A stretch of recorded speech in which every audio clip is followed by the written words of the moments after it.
That's an awesome question, Yossi. When I first started in WWE developmental, it was in Louisville, Kentucky, OVW. We had one ring. It was an old, like, World War II, like, ammunition as crazy as that sounds. It was torn up. I mean, it wasn't up to code, that was for sure. The ring was dangerous to work in. It was just not the best conditions, you know, and I hate to sound like I'm complaining because, you know, I learned a lot out there, I really did. But this is my first time, just 10 minutes ago, stepping in this facility, and I mean, it's amazing. In fact, on the other side there, I don't know if you guys got a chance to see it, there they have 3 rings. It's just such a big difference having that many rings. 4 rings total, 1 in the trailer. They got 5 rings to train in. You know, if you got 20 guys sitting on the floor at practice watching 2 guys in the ring, 4 guys in the ring would have even a tag match. You know, not a lot of guys are getting ring time. The more rings, the more ring time. And then, you know, you just accelerate the learning process. And that's what they're doing down here. And I think they got, what, 40 some odd developmentals. And I mean, that's just great for them. So it's night and day from when I started, you know, just 7 or 8 years ago to now. And this is amazing. It's an amazing facility. And I'm very happy for these guys down here because they got the best of the best. It's the best place to learn their craft. Jack, you want me to use the mic or just ask? Can you hear it? I can hear all right. Jack, I'm just curious, coming from your amateur background, what the transition was like and the success you had on the amateur level. Did you feel you were grasping the transition as fast as you expected, or was it more difficult? The training and transition really wasn't all too different from what I grew up doing. A lot of the same techniques and disciplines you use in either format of wrestling, and you know, the background definitely helps you catch on, and you know, the way you move and the way you react to certain things. So it's really not all that different. It's just you know, in this sport, there's actually a crowd that cares about it.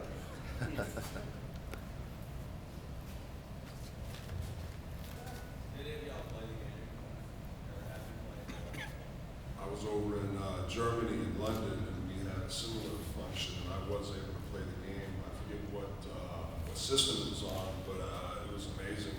I mean, even since last year, the graphics is what jumped out at me. I saw my ring entrance, and you know, all the other games before, it was so realistic, but the part that jumped out at me the most was the graphics, and you know, watching my ring entrance and how close it was to me. Just little things like the way, you know, I walk, just the way I, you know, my head might bounce left to right, or you know, eyebrow might do a little up and down action. You guys, you know, hit it to a T. You know, it's perfect. It's amazing. This is my first time being in a video game. I know Randy's been in several of them, but I didn't get a chance to play it, and actually it was really cool. The whole process was really neat for me to get scanned and to have THQ really work closely with us to make the likeness of our characters really, really great. And I tell you, I was really taken aback, and it was just really, really cool to see how well they captured all the characters, and to see my own for the first time is an amazing experience. It's one of the great perks of this job, so it's really, really fun. You have to tell me what that's like. Next year. Signature moves play a real predominant role in WWE broadcasts, and in this new game, they've given gamers the opportunity to create their own finishing moves. But how do you guys see that in terms of its value to the game as it relates to the importance of these signature moves on the broadcast? I think it's huge. You know, that and the creating your own character feature, I think is pretty popular too. It's like one of the more popular features, right? Just like my brother plays a lot of video games, and a lot of my friends, you know, I'm in the games, they get it, you know, they end up getting really into it. Like the Wii version, I tried once, and you lock yourself in a room for 10 hours just to learn all the controls. It's crazy, but you know, they got it down to a T. But that creative player and the fact that they have no finishing moves, you know, I know it's huge to them, the gamers, what have you. Like for me, for instance, I got my RKO, but then you guys added this year the kick to the head.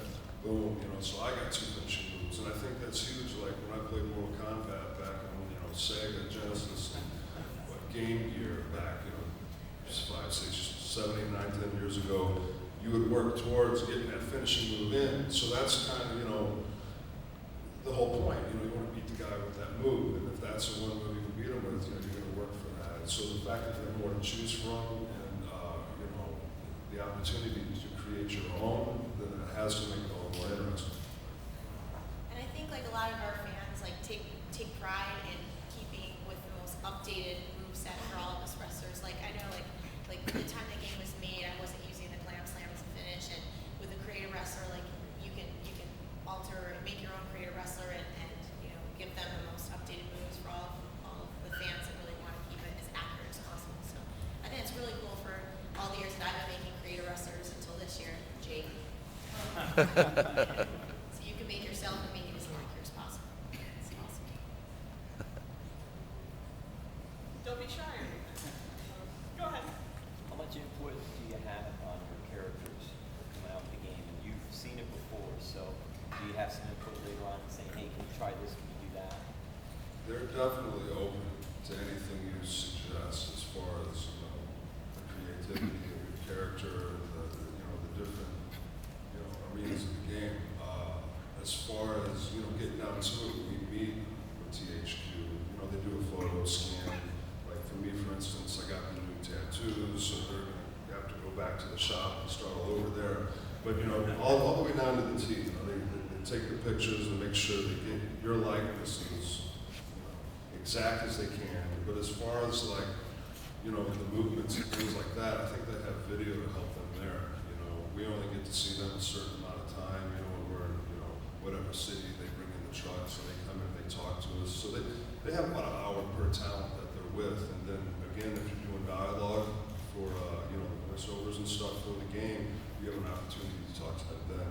So that's when you can share ideas. And they're definitely open to all those things. But I think if they watch the show, which of course they do, and you know, they get everything down how they want it in the game, you're really going to do it how you do it on the show. So it's pretty self-explanatory to them, but they're definitely open to those ideas and thoughts on you and your character.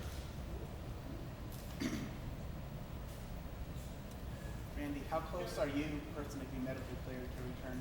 I'm very close, actually. Very, very close.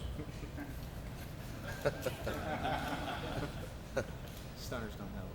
Go ahead. Stay away from the stunners. This is more, I know a lot of your success has been a single. What are you doing here? You recognize him? What's that? It's that creepy guy that was asking me questions about demonish. It's weird. Questions, sir?